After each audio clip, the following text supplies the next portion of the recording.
naannoon uummanni Harargee itti qubate keessaa inni ijoon naannoo Horroo Guduruu kana keessatti hedduminaan qubate. Keessattuu naannoo daangaa yookiin ammoo Amaarri hedduminaan lafa Wallaggaa kana keessatti keessa jiraatu keessatti jechuudha.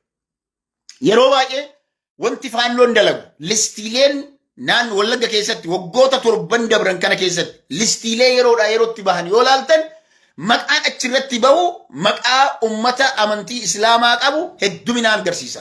Except hedduminaan jechuudha. Hedduminaan agarsiisa. Kan gaafiin qabu maqaa Islaamaa kana jechuudha. Waan ajaa'ibaati. Maaliif akka ta'e na dhibe.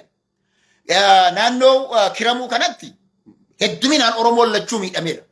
Garuu lafoota baadiyyaa ummanni Harargee itti qubsiifame kanatti faannoon dhufe taanaan hanga barbaade lafarraa duguugee hanga barbaade dhabamsiisee deema. Bara Junaydii Saaddoo hawaasa kana qubsiisu ummanni Amaaraa gaafii gaafachaa turan. Ummanni Amaaraa fi gaafiin isaan gaafataa turan keessaa obbo Junaydii gaafachuu dandeettan kan. Kun clearly himamaa waan ture yeroo san achi ture waan ta'eefis. Wanti godhamaa ture Amaarri inaaw jarri fedhiin jaraa maal ture lafa Oromiyaa kanarra Tigrees haa ta'u Amaaras haa ta'u sabaaf sablammoota biroo bakka lakkoon beelaa jirutti bakka lakkoon dhiphinni lafaa jirurraa kaasnee topograafiin lafaa mijaawaa hin taane kaasnee lafa Oromiyaa kana keessa qubsiisnaa kan jedhu ture. Yeroo sana keessatti yaadadhaan kaabineen mootummaa naannoo Oromiyaa obbo Junaydii Saaddootiin hoogganamtu lakkii wanti akkasii kun hin jiru. Akkasitti ta'uu hin danda'u. Akkitti ta'u jalqaba Amaarrillee Amaara rakkoo keessa jiru lafuma naannoo Amaaraa keessatti qubsiisuudha. Oromoonis lafa isaa keessatti haa qubsiisu. Yoo lafti naannoo keenya keessaa kan hin jirre kan ta'u yoo taate sana booda maal godhuu qabna? Achi booda marsaa biraatitti erguma hawaasuma lafa sanaa qubsiistee hawaasni sun settle ta'ee booda naannoo biraatitti dabruu eegalla malee akka zamana dargiin Tigraay irraa nama 100,000 Amaara irraa Walloo irraa nama 100,000 guuree Oromiyaa keessatti facaase kun ta'uu hin qabu. Zamanni dargiitii fi zamanni TPLF tokko miti saba jedhuun Oromiyaa keessa Oromoon qofa akka faca'u. Yeroo sana garuu yeroo wanti sun raawwatamu naannoo Wallaggaa kanaan Amaarri daangaa sana cabsee hanga Abbaan Juulaa aangoorra dhufellee hedduminaan lafa Wallaggaa kanarratti miidhaa gurguddaa gaggeessanii garuu galanni Abbaa Duulaatiif haa ta'u Abbaan Duulaa gama Wallaggaatiin hedduu isaanii dhoofsisee irraa deebisee jira. Hedduun isaanii jechuudha. Rukuchiisee irraa deebisee jira. Okay? Ammoo ta'aa jiru maali? Listii bahaa jiru, daataa bahaa jiru waggoota 7 yoo laaltanii jiraattan hawaasni Harargeedhaa kan naannoo dhihaa irra qubate kun hedduu isaa miidhameera. Namni hedduu lubbuu dhabeera. Faannoon hawaasni kun tokkoffaa inni hidhanne hawaasa hidhatee miti. Lammaffaa hawaasa naannoo biraatii fidee mootummaan qubsiise waan ta'eef waggaa 20 akkana biyya san keessa kan turan naannoo sana kan turan. Naannoo sana jechuudha. Hawaasa dalagaa ofii dalagachuu hawaasa waan achi qubateef galmaan gahu yoo ta'e malee hawaasa sabaaf sablammoota walitti bu'ee yookiin ammoo daangaa lafatiyyaa asiin difeendi godha jedheetiin deemuu miti. Hawaasa mootummaan fuudhee qubsiisedha.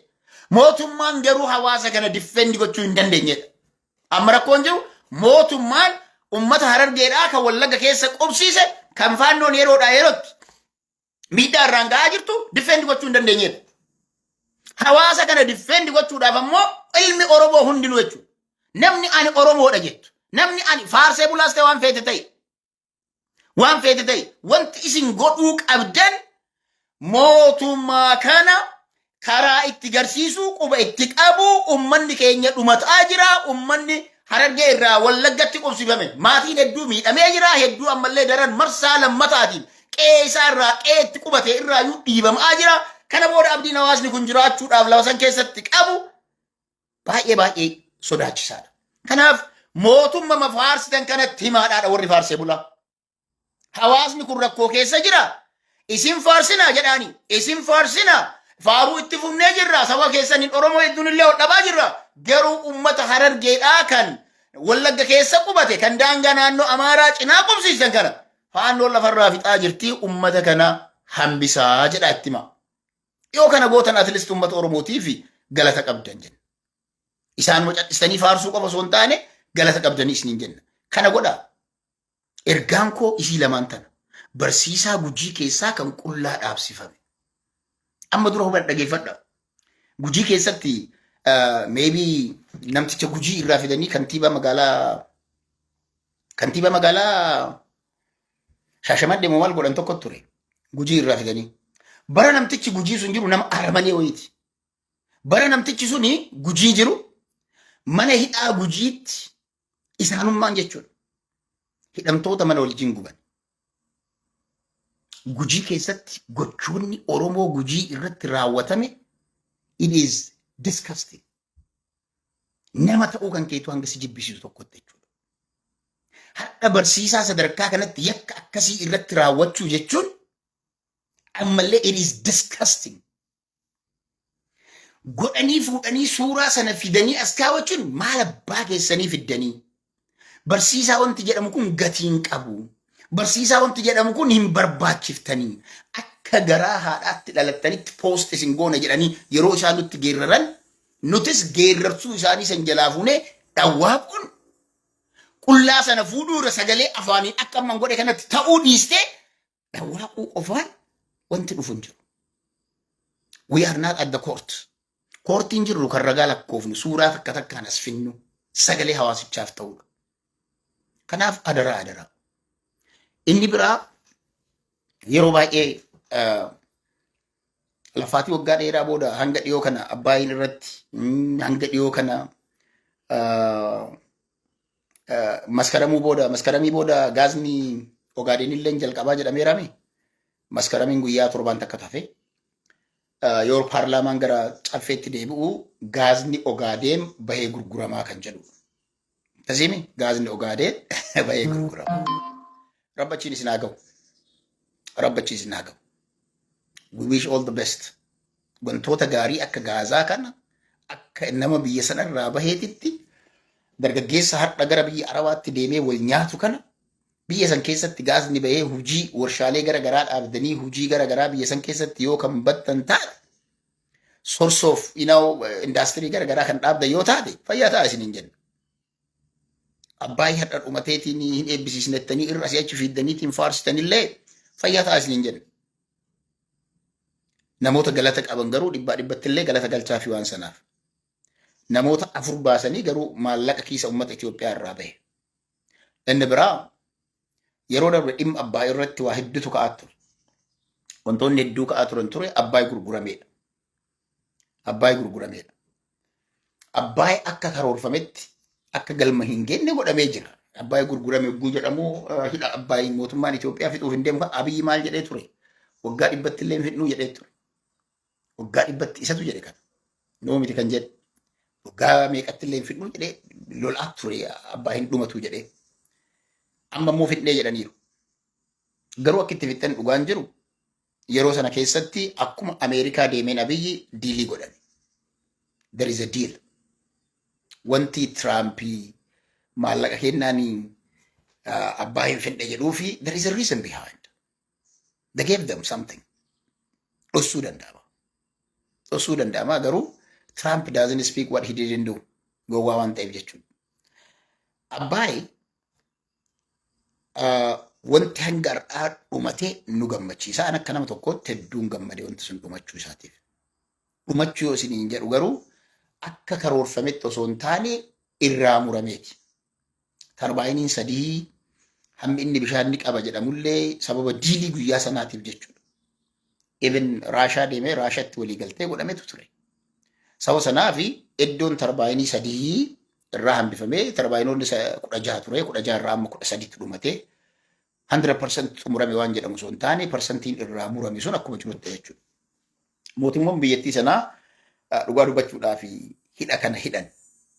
Mootummaan Itoophiyaa hidha kana hidhan. Kan agarsiisaa turan kaleessa tarbaayinoonni socho'ee jedhamee agarsiisaa turan. Gammachuu qaban. Dhugaa isinitti hima. Waan biyya hootii waan ta'eef jechuudha.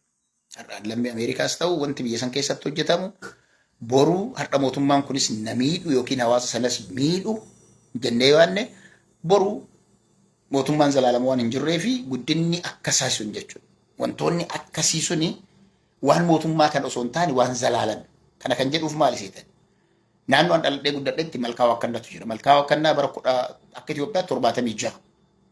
torbaatamii ja'a akka Itoophiyaatti hojjetamee torbaatamii ja'a akka Itoophiyaatti hojjetamee hangarraa mootummaan dabree jiraate qabeenya Itoophiyaati.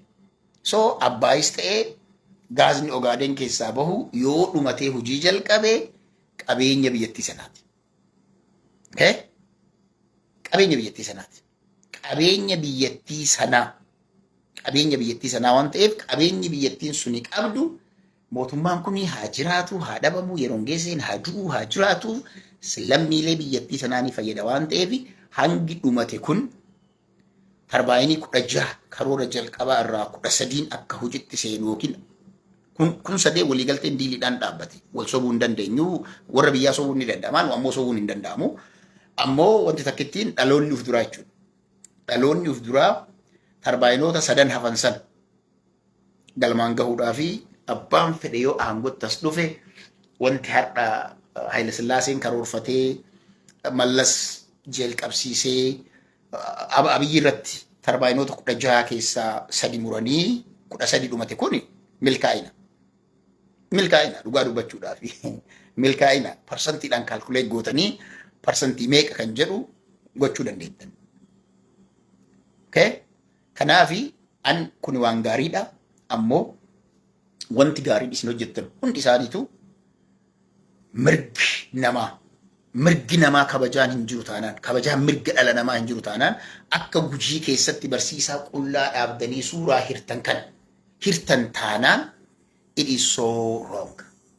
Guddina feetanuu fidaa yoo namni kabajaa hin qabne warruma isin faarsu qofatu kabajaa qaba yoo ta'e namni isin mormu silaa isin shuruu jettanii harka rabbaachuu qabdan. Qullaa garaftanii osoo ka isinuu mormu ta'e shakkama jedhame amma barsiisaan kun. Silaa qaama isin mormu dhabamsiisuu osoo hin taane harka irratti kan baattan ture. Ulfaadhaa galatoomaa hanqinni isin nutti garsiistantu rakkoo kenna nu hiikaa jira. Warra nu faarsuu daran jettanii kan godhuu qabdan ture. Amma wanti isin godhaa jirtan gara kanaan hawaasichi hawaasa miliyoona 10 hiyyummaa jalaa hin baasaa jedhameera. Abbaay tokkochi waan gaarii. Miliyoonni 10 Oromoonni hiyyummaa jalaa baanaan parsantiin 60 manneen Itoophiyaa keessatti jiran ifa argate taanaan bareeda. Wanti barbaadu ilmi namaa wanti kiisa isaa irraa mindaa isaa irraa barataan mana barumsaa kutaa tokko hanga 4 boondii wanti bitatee fi kan arguudhaaf. Kanaaf hawaasichi daa'imman jechuudha. Warra aangoorra jirtu tun qubaayyuun qabdu taate iddoo isii. Boondii qabdanii jettanii osoo gaafattanii hin qabanii. Did they buy a bond? Warroon amma aangoorra jirtu tun boondii hin binne. Faarsee bultoonni irraa faarstuun boondii hin binne.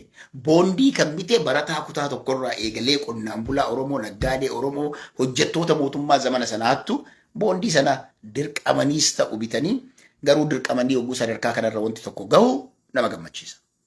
Kanaaf gammachuun yoo akka jedhame hojiitti seentan taanaaniin akka viidiyoo irraa agarsiistanii gammachuu guddaadha. Hawaasni biyyattii sanaatu gammaddan isiniin jenna. Garuu mirgi namaa biyya ilmi namaa kabajaa dhabetti salabiree qofa goona kan jette yoo taate isinitti haa dhagahamu. Isinitti haa dhagahamu. Akkuma Abbaayyiin faarsitan faarsitee bultoonni. Akkuma hidha Abbaayyi achirra dhaqxanii faarsitan barsiisaa qullaa dhaabate kanaaf falmaa. Barsiisaa hangawoonni keessan qullaa dhaaban kanaaf falmaa. Wanti Gujii keessan raawwatame. Gujii keessa jalqabame achi du'uu baannaan Oromiyaa hunda ol ga'a. Itoophiyaa hunda ol ga'a. Ulfaadhaa galatoomaa. Namoonni garaa garaa nan arga. Eenyunuu deeggartaniitiin nama deeggaruudhaaf yookiin yaadicha mormuudhaaf feesbuukii keessa irra teettanii mormuu dandeettan. Amma assaayimentii isinii kennu, assaayimentiin isinii kennu feesbuukii yeroo hungeessee qofarra dhuftee dubbachuurra feesbuukii kan ta'e irra seeni dhimma barsiisaa Gujii kana laayivii dalage. Kanuma isinitti hima. Guyyaa sangootan viidiyoolee san hundasaa nama meeqatu dhimma kanarraa dubbatee mootummaan akshiinii maal fudhatee guyyaa san dhufa jechuudha. Hanga namni hundi keenya miidiyaa qabnutti feesbuukii bilbila keessan keessa baattanii deemtanitti gadi baatanii mirga barsiisaa kanaa barsiisaan kun kana ta'uu hin qabu jettanii yoo dhugama isin dhagame jechuudha. Yoo dhugamatti barsiisaan kun dhimmi barsiisaa kana isin dhagame san godha. Yoo yaadni kiyyaa yoo isin dhagame san godha. Namoonni tokko tokko yaadni naan mormuu dandeettan. Ayinaa hadha dhugaa isinitti hin fakkaatu garuu barsiisaa ogummaa barsiisaa keessa nama akka kiyyaa umrii isaa jiruu fi I know what it feels.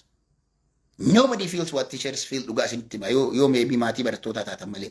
The feeling because keessa jira. Keessa jira. Ani osoo suuraan kiyya akkas ta'eetiin bahe I will never go back to school. That's all. Lammata dhaloonni ati qartu kamaaliiti. Dhaloota guyyaa aangoo argatu barsiisaa isa barsiise san qullaa dhaabee suuraa kaasee feesbuukii irra hidhuu jechuudha. Kanaafi wanti barsiisaa Gujii dhihaa irratti barsiisaa irratti raawwatame sana ilma namaa yoo taatan hundi keessan tiktookiin qabdanis mee guyyaa takkaaf barsiisaa sanaaf sagalee ta'a.